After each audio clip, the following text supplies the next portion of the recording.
अगर तुम न होते, बेबी बाजी और प्यारे बाबा जैसे कई अनगिनत प्रोजेक्ट्स में अदाकारी के जौहर दिखाने वाले मुल्क पाकिस्तान के मारूफ अदाकार हसन अहमद ने अगवाकारों के हुस्न सुलूक का जिक्र लाइव शो में कर दिया। हाल ही में उन्होंने निजी टीवी के शो में शिरकत की और इस दौरान अपने साथ पेश आने वाला 11 साल पुराना वाकया सुनाया।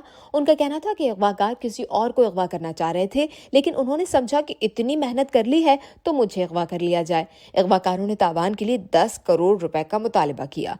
हसन अहमद ने हंसते हुए बताया कि अगवाकार अच्छे और खानदानी लोग थे। अगवा होने के बाद शुरू के 10 दिन बहुत बुरे गुजरे। पाँव में जंजीरें, आंखों में पट्टी और दोनों हाथ बांधकर कमरे के कोने में बिठा दिया गया था। इसी दौरान उन्होंने मुझे धमकी दी कि वो लकड़ी काटने वाले आरे से मेरी हड्डियां तोड़कर गटर में डाल देंगे, और उस वक्त मैं डर गया था, लेकिन बाद में हंसी भी आती थी कि शायद मजाक कर रहे हैं और सिर्फ डराने के लिए ऐसा कर रहे हैं। उन्होंने मुझे अच्छे ब्रांड की सिगरेट भी लाकर दी थी। इसके अलावा अगवाकार मेरी अहलिया सुनीता से ही फोन पर बात करते थे। उन्होंने सुनीता को कहा कि आप ही पैसे देने आएंगी, लेकिन अहलिया ने बहाना बनाया कि वो नकाब करती हैं। अगवाकारों को नहीं मालूम था कि हम दोनों मियाँ बीवी अदाकार हैं।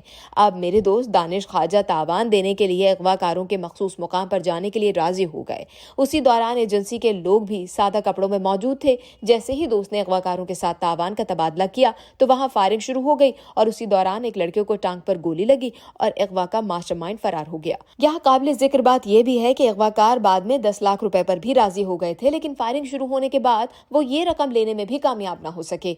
इस तमाम सूरत हाल में वो खुद फायरिंग की जगह पर नहीं, बल्कि अगवाकारों ने उन्हें किसी और मुकाम पर छुपा दिया था। इस वाकये की मजीद तफसीलात बताते हुए अगवा के मास्टरमाइंड ने जब मुझे अपने साथ चलने का कहा और मेरी कमर पर हाथ रखा तो उसके हाथ में पिस्तौल थी। अगवाकार ने धमकी दी कि अगर मैंने कोई फजूल हरकत की तो वो मुझे मार देंगे। आखिरकार उस अगवाकार ने मुझे छोड़ दिया और मुझे पुलिस ऑफिसर से फोन पर बात करवाई। पुलिस ऑफिसर मुझे लेने के लिए आ रहे थे, लेकिन मैंने उन्हें मना कर दिया और अकेले वापस जाने की दरखास्त की। वाज़े रहे कि अगवाकार की फैमिली पुलिस की हिरासत में थी, इसीलिए उसने मुझे एक सोसाइटी में छोड़ा और घर वापस जाने के लिए टैक्सी बुक करवाई और 500 रुपए किराया अदा किया और 4 सिगरेट्स भी जेब में डाल दी।